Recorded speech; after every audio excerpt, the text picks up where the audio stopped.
What's up mga kapuso, ito po ang mga ganap na dapat po natin abangan dito lamang po sa ating kapatid.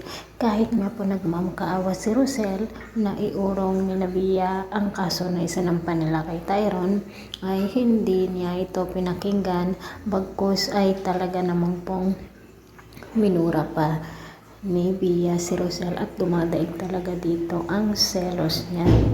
Samantala mga kapuso, pinilit naman sa pagkakataong ito nakausap nga ni Rosel si Belle at nakiusap nga siya na iurong na ang kaso, at dahil nga mabait si Belle at mananaig na ang lukso ng dugo sa kanyang dibdib, kung kaya't gagawin niya ito dahil alam niyang o nararamdaman niya na hindi si Tyrone ang tumulak sa kanya. Samantala mga kapuso, papiyansahan naman ni Jacinta si Tyrone dahil nga po sa ginagawa ng mga bilanggo na pambubugbog sa kanya, at talagang kawawa si Tyrone dahil wala nga siyang kasalanan ngunit nagdudusa siya ngayon.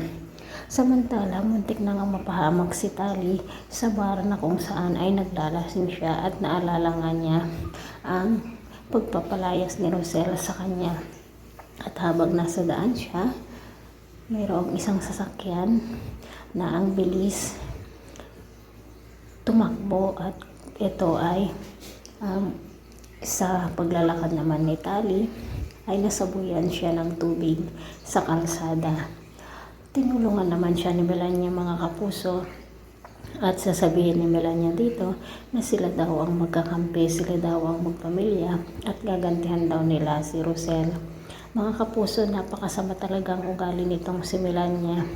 Hindi pa siya magpasalamat kay Rosel na siya ang nagpalaki dito sa kanyang anak, diba? Wala silang utang na loob. Ay, nakakainis na rin ang manood dito, no?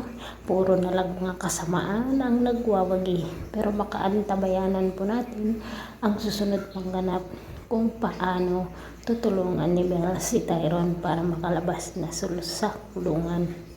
Hanggang kailan naman kaya itatago ni Malu ang kanilang sikreto? Ang kanyang nalalaman na si Belle at Tyrone ay magkakambal. Maraming salamat. Bye.